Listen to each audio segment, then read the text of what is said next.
یاشر رحیم جوہر آباد سے، وہ کہتے ہیں جی کہ آپ کا ایک پروگرام دیکھا سنا جس میں آپ نے کہا کہ بے نظیر بھٹو نے مجھے مساوات اخبار سنبھالنے کی دعوت دی. اس کے بعد آپ نے کہا کہ اس کی کہانی الگ ہے، برائے مہربانی ہمیں وہ قصہ سنائیں تاکہ ہم بے نظیر بھٹو اور آپ کی ملاقات کے بارے میں جان سکیں. میری اشر صاحب، وہ میں نے اس لیے کہا تھا کہانی الگ ہے کہ بات ڈریگ نہ کرے، لمبی نہ ہو جائے، اور اس میں کوئی ایسی خاص بات نہیں.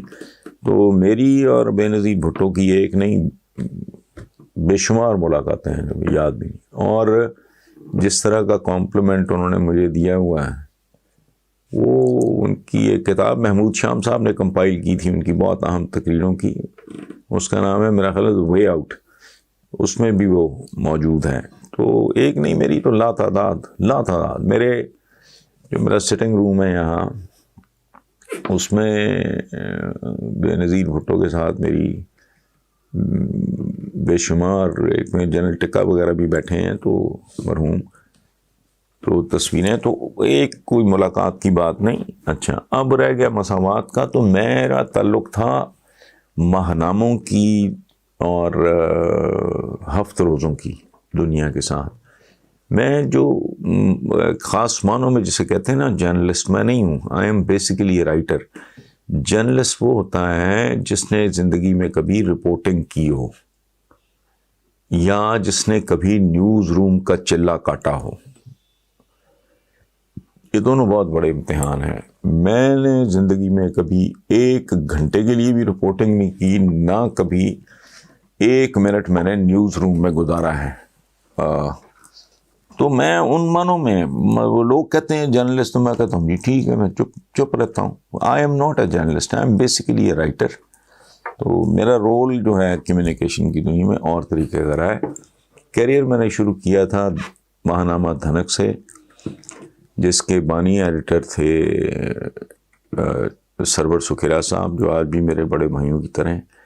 وہ پاکستان کی تاریخ کا مقبول ترین میگزین تھا اپنی ٹائپ کا.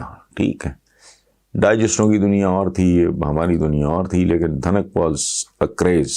ٹھیک ہے، وہ بلیک میں بکنے والا میگزین تھا، اور پہلا اردو کا میگزین، اور آخری آج تک، جس کو انگلش میڈیم کے بچوں نے بھی پڑھا، اور شوق سے پڑھا، اور بہت بڑے پیمانے میں پڑھا. تو مجھے جب بی بی نے کہا کہ وہ مجھے نثار کہتی تھیں، تو Nisar I want you to take over Musawat. میں بلنٹ سا آدمی ہوں، تو میں نے کہا جی نہیں، آئی کی ناٹ ٹیک اوور مساوات. تو کہتی ہیں بٹ وائی؟ تو میں نے کہا جی کہ وہ اس لیے کہ میں یہ کام جانتا نہیں ہوں، سمپل.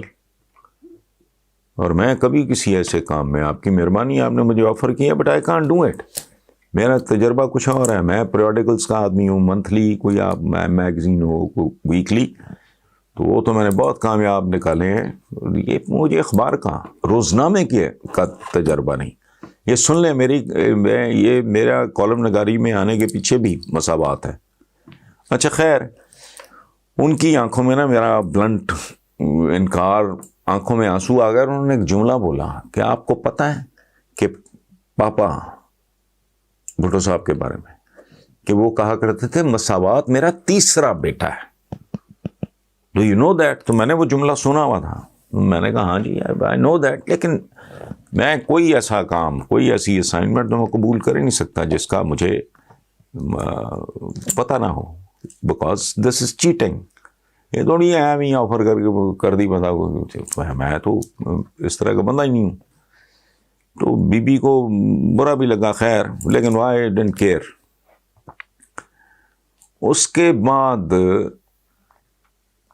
وہ سلمان تاثیر کے ساتھ میری دوستی سی، پیار محبت تھا ایک اچھا. وہ میری طرح ایک منہ پھٹ اسٹریٹ آدمی، بہت اعلیٰ آدمی، بہت اچھا آدمی، بہت سچا آدمی. خیر، وہ سلمان تاثیر نے مجھے کہا کہ یار تو فلانا آئٹم کرنا. میں نے کہا یار میں بی بی کو، اس نے کہا وہ بی بی نے تو مجھے کہا کہ وہ تو انکار کر گیا ہے، تو تجھے کیا تکلیف ہے فلانا. میں نے کہا یار تکلیف شکلیف کوئی نہیں ہے مجھے، میں ایک وہ کام میں نہیں وہ ایکسیپٹ کر سکتا، تمہاری ٹرمز جو ہوں گی فلانا. میں نے کہا جی ٹرمز کا بھی مسئلہ نہیں ہے، میرا تو ایشو نہیں ہے. میرا پرابلم یہ ہے میں کسی کو یہ کیسے میں حامی بھر سکتا ہوں یا کیسے کام کے جس کا میرا ایکسپیرئنس نہیں ہے، ایکسپوئر نہیں ہے. اچھا اس کے ساتھ میرا جھک چک چلتی رہی. اگلے روز آ گئے شہزاد جہانگیر صاحب جو پاکستان کے بعد میں اٹارنی جنرل ہوئے. وہ بہت بڑے وکیل تھے، قانون دان تھے، تو میرے وہ بڑے بھائیوں کی طرح تھے. تو شہزاد جہانگیر صاحب نے we started dancing in my bedroom. تو ان دنوں ان کا نیا ہوا تھا بائی پاس یا کوئی اس طرح کا. تو میں ڈر گیا، میں نے ہاتھ جوڑے، میں نے کہا شہزاد بھائی پلیز آپ نہ کریں گے. تو مجھے کہتے ہیں نہیں، تو جب تک تو حامی نہیں بھرتا. میں نے خیر حامی بھر لی. میں نے کہا جی اچھا میں یہ تو بلیک میلنگ ہے، یہ اس طرح کی بات ہوتی رہی. وہ انہوں نے تو باقاعدہ حکم ایک صادر کیا نا مرحوم نے. ان کی ایک کتاب بھی ہے نقش جہانگیری، ان کے پسندیدہ اشعار پہ. وہ خود تو شاعر نہیں تھے، بیرسٹر تھے. اچھا اب وہ ہوا تو انہوں نے فوراً فون کیا کہ سلمان کو آ جاؤں، چونکہ میری 2 دن پہلے سلمان سے بات. آ گئے. تو وہ ایک بات جو شہزاد جہانگیر صاحب نے مجھے نہیں کی. اچھا میں انہیں کہوں، میں نے کہا یار بات سنو، میں آپ کو بتا دیتا ہوں کون کون سے لوگ ہیں جو اس کام کو بہت اچھے طریقے سے کر لیں گے اور وہ لوگ بھی اچھے ہوں گے. میں زمانہ اس میں پھر نا وہ شہزاد جہانگیر صاحب نے کہا کہ یار ہمارا مسئلہ یہ نہیں ہے کہ تو اخبار کیسا نکلے گا، ہمارا مسئلہ یہ ہے کہ ہم انویسٹمنٹ کر رہے ہیں. میں کر رہا ہوں، سلمان کر رہا ہے، ایک اور صاحب تھے ملک حفیظ الرحمان، ان کا کارپیٹس کا کاروبار تھا، وہ جیلے تھے بڑے پیپلز پارٹی کے بی کے قریب تھے، اور ایک برکی ہمارے یونیورسٹی ڈیز کے. انہوں نے کہا کہ بھی ہم پتہ نہیں، اس زمانے میں اچھی رقم تھی، وہ تو پتہ نہیں 25-30 لاکھ روپیہ ہم پول کر رہے ہیں. تو تمہیں کام آتا نہیں آتا وہ بات کی بات ہے.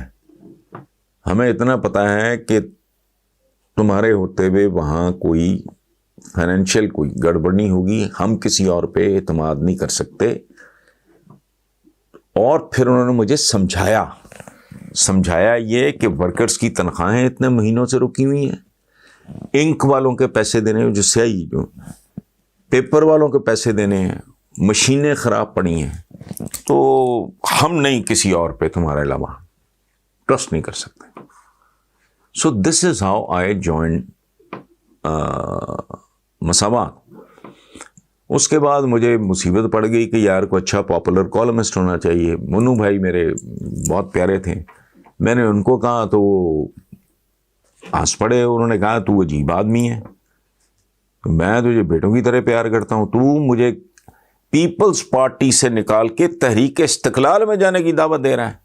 اب اس زمانے میں پیپلز پارٹی کا عروج تھا. میں خیر ہنس پڑا. تو میں نے تھوڑی ضد کی تو مجھے انہوں نے کہا کہ اچھا چل یہ تو میں تیری ظلم یہ تو میں برداشت کر لوں گا، لیکن وہ مجھے اتنے پیسے تو دے دو گے جتنے مجھے جنگ، وہ اس وقت جنگ میں تھے، روزنامہ جنگ میں جہاں میں ہوں آج اور کئی سال سے ہوں اب. تو میں نے کہا مجھے بتائیں آپ کا پیکیج کیا ہے. انہوں نے جو پیکیج بتایا ظاہر ہے اٹ واز مائنڈ باگلنگ. اخبار میرا جو تھا وہ میں آپ کو بتا ہی چکا ہوں، لوگوں کے پیسے ویسے دینے تھے، وہ سارا میں نے خیر سیٹل کیا بعد میں، الحمدللہ سب کچھ ٹھیک ہو گیا. تو میں نے اپنے دوستوں سے اس پریشانی کو شیئر کیا. میں نے کہا یار ظاہر ہے جو اچھا کالم نگار ہوگا وہ مہنگا بھی ہوگا. تو میرا ایک دوست ہے ابرار بھٹی، اس نے کہا کہ اتنا خوبصورت تم نثر خود لکھ لیتے ہو، کیا پرابلم ہے تمہیں، کام چور بھی نہیں ہو تم خود کیوں نہیں کالم لکھتے. So this is how I started writing Chauraha. میرا پہلا چوراہا جو ہے وہ روزنامہ مساوات میں بطور مساوات کے چیف کے میرا وہ وہاں شائع ہوا تھا. جس کے بعد پھر ایک اور بی بی سے میرے کسی مسئلے پہ اختلافات ہو گئے، تو بعد میں حالانکہ انہوں نے بہت زور لگایا واپسی کے لیے. تو میں پھر ضیاء شاہد صاحب انہوں نے پھر ڈنڈا پکڑ لیا، وہ ہر تیسرے دن پہنچ جاتے تھے، وہ بھی چونکہ ماڈل ٹاؤن ایکسٹینشن میں رہتے تھے، میں مین ماڈل ٹاؤن میں رہتا تھا، وہ ہر تیسرے چوتھے دن صبح آفس جانے سے پہلے میرے گھر رکتے تھے کہ بھی آ جاؤ آ جاؤ آ جاؤ آ جاؤ. یہ کہانی ہے.